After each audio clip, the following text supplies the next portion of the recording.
ఆదిలాబాద్లో ఇప్పటివరకు కన్ఫర్మ్ అయిన మున్సిపాలిటీలు 2, ఆసిఫాబాద్ అండ్ క్యాతనపల్లి. ఆసిఫాబాద్లో హంగ్ ఏర్పడింది. సో 11 మ్యాజిక్ ఫిగర్ని 7 కాంగ్రెస్ పార్టీ వచ్చాయి, 9 బీఆర్ఎస్, సో బీజేపీ 4. ఇక్కడ హంగ్ ఏర్పడింది ఆసిఫాబాద్లో. ఎటువంటి విధంగా ఉంటుందో చూడాలి మరి.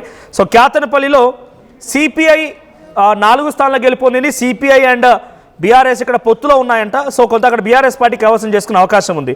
సో కరీంనగర్లో చొప్పదండి, హుజరాబాద్, మంతని, పెద్దపల్లిలో కాంగ్రెస్ పార్టీ గెలుపొందింది. ఇక్కడ అనూహ్యంగా మంతనిలో 1 స్థానం అండ్ పెద్దపల్లిలో 5 స్థానాలు ఆల్ ఇండియా ఫార్వర్డ్ బ్లాక్ గెలుపొందింది. ఆ తర్వాత వరంగల్లో 2 చోట్ల హంగ్ ఏర్పడింది, జనగామ అండ్ కేసముద్రం.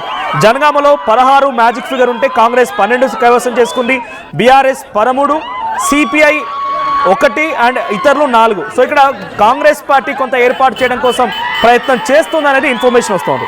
సో కేసముద్రంలో మొత్తంగా 9 మ్యాజిక్ ఫిగర్ ఉన్నాయి, 16 స్థానాలు ఉంటే అక్కడ 8 కాంగ్రెస్, 1 స్థానం తగ్గింది, 8 బీఆర్ఎస్. నెక్ టు నెక్ ఇక్కడ ఇది కదా అసలు ఫైట్. కేసముద్రంలో మంచి బిగ్ ఫైట్ ఉండే అవకాశం ఉంది.